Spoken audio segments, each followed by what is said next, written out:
عقیدہ اہل سنت کا پڑھا ہے قدسیوں نے بھی، قصیدہ اہل سنت کا، زمین ہے اہل سنت کی، زمانہ اہل سنت کا، کسی کی ایڑ کی جانب نہیں اٹھتی نظر اپنی، خدا نے بھر دیا اتنا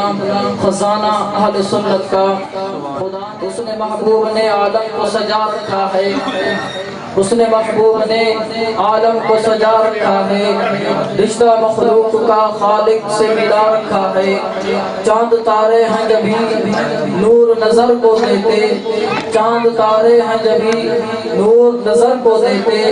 ان کی نالین کا سرما لگا رکھا ہے، پھول میں چاند میں تاروں میں تبسم ان کا، پھول میں چاند میں تاروں میں تبسم ان کا، ان کے جلووں کے سوا دنیا میں کیا رکھا ہے، نعت کہتا ہوں تو آتی ہے فضا مستی، جام طیبہ کا خیالوں کو پلا رکھا ہے، جام طیبہ کا خیالوں کو پلا رکھا ہے، اس نے محبوب نے عالم کو سجا رکھا ہے، رشتہ مخلوق کا خالق سے ملا، کرم کے بادل برس رہے ہیں، کرم کے بادل برس رہے ہیں، دلوں کی تہیں ہری بھری ہے، کون آیا کہ ذکر جس کا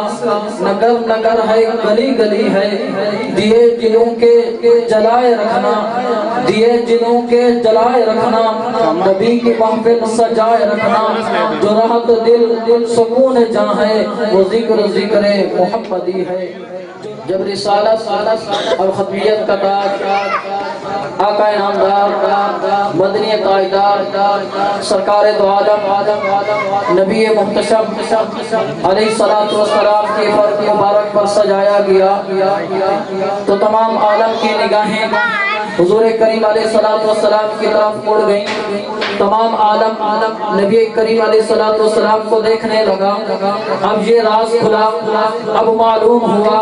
کہ آج سے 40 برس پہلے ایک چاندنی سی رات میں دو عالم کا دولہ آیا تھا، وہ رات کوئی معمولی رات نہیں تھی، وہ رات جس میں نبی کریم علیہ السلام اس دھرتی پر جلوہ گر ہوئے، وہ رات کوئی معمولی رات نہیں تھی بلکہ وہ ایک عظیم انقلاب کی تمہید تھی، وہ رات جس میں نبی کریم اس دنیا پر جلوہ گر ہوئے، وہ رات بہت بڑی رات تھی، وہ دن جس میں نبی کریم اس دنیا پر جلوہ گر ہوئے وہ دن بہت بڑا دن تھا، دلوں کے دریچوں کو کھول دیا گیا، دل بچھا دیے گئے، یادوں کے دریچے کھول دیے گئے، اور شاعر کہتا ہے میرے آقا تمہارے آنے نے سویرا کر دیا تم نے، اندھیرا تھا اجالا کر دیا تم نے، اور شاعر کہتا ہے کہ آمنہ کے لال سے شمس و قمر شرما گئے، آمنہ کے لال سے شمس و قمر شرما گئے، روشنی پھیلی فضا جھومی محمد مصطفیٰ آ گئے، اور میرے مسلک کے امام مجدد دین ملت اشاہ امام احمد رضا خان فاضل بریلوی علامہ آپ فرماتے ہیں کہ وہ جو نہ تھے تو کچھ نہ تھا، وہ جو نہ تھے تو کچھ نہ تھا، وہ جو نہ ہوں تو کچھ نہ ہو، جان ہے وہ جہان کی جان ہے تو جہان ہے، تو جب نبی کریم علیہ السلام اس دھرتی پر جلوہ گر ہوئے تب معلوم ہوا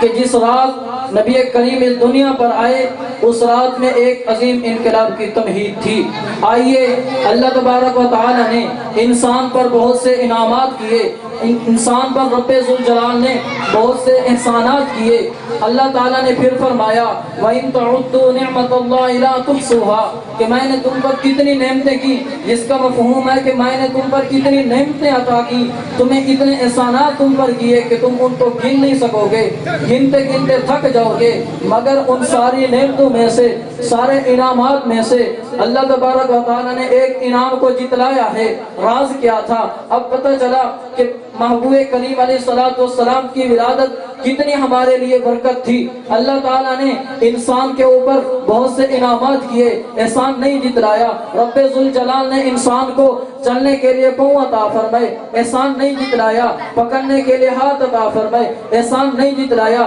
رب ذوالجلال نے انسان کو سننے کے لیے کان عطا فرمائے، احسان نہیں جتلایا، چلنے کے لیے پاؤں عطا فرمائے، بولنے کے لیے زبان عطا فرمائی، احسان نہیں جتلایا، لیکن جب اپنے محبوب کی باری آئی تو اٹھائیے قرآن رب کا قرآن کہتا ہے لَقَدْ مَنَّ اللَّهُ عَلَى الْمُؤْمِنِينَ إِذْ بَعَثَ فِيهِمْ رَسُولًا۔ اللہ تعالیٰ فرماتا ہے اے مومنو میں نے تم پر احسان کیا۔ کون سا احسان؟ رب تعالیٰ نے فرمایا اِذْ بَعَثَ فِيهِمْ رَسُولًا، میں نے احسان یہ کیا کہ تمہیں اپنا محبوب عطا۔ اللہ تعالیٰ نے کون سا احسان فرمایا؟ کہ ہمیں اپنا محبوب عطا فرمایا۔ اور پھر دیکھیے کہ کون سا محبوب؟ وہ جو ختم المرسلین ہیں، وہ جو رحمت للعالمین ہیں، وہ جو رحمت للعالمین ہیں، وہ جو ختم المرسلین ہیں، وہ محبوب ہمیں عطا فرمایا۔ اور دیکھیے کہ رب کا قرآن کیا کہتا ہے؟ اللہ فرماتا ہے کہ قُلْ بِفَضْلِ اللَّهِ وَبِرَحْمَتِهِ فَبِذَلِكَ فَلْيَفْرَحُوا هُوَ خَيْرٌ مِّمَّا يَجْمَعُونَ۔ اے محبوب فرما دیجئے کہ جب تم پر کوئی رب کی طرف سے فضل ہو، جب رب کی طرف سے تم پر کوئی کرم ہو، جب رحمت ہو تو اس کے اوپر خوشی کا اظہار کرو۔ تو اب دیکھیے کہ اللہ تعالیٰ نے قرآن پاک میں نماز کا حکم عطا فرمایا، روزے کا حکم عطا فرمایا، زکوٰۃ کا حکم عطا فرمایا، حج کا حکم عطا فرمایا۔ جیسے نماز کے اوپر اس حکم کو ماننا ہر مومن کے لیے فرض ہے اور اس کا کرنا کار ثواب ہے، جیسے حج کا کرنا، اس کی فرضیت کا قائل ہونا ہر مومن کے اوپر فرض ہے اور اس کو ادا کرنا ہر مومن کے لیے کار ثواب ہے۔ زکوٰۃ کا ادا کرنا، زکوٰۃ کا ماننا ہر مومن کے لیے فرض ہے اور اس کا ادا کرنا کار ثواب ہے۔ جیسے زکوٰۃ ادا کرنا کار ثواب ہے، جیسے حج ادا کرنا کار ثواب ہے، جیسے نیک اعمال کرنا کار ثواب ہے۔ اسی طرح جب اللہ تعالیٰ کوئی بندے کے اوپر فضل کرے، جب رب ذوالجلال بندے کے اوپر کوئی رحمت کرے تو اس کے اوپر بھی خوشی کا اظہار کرنا یہ بھی رب کا۔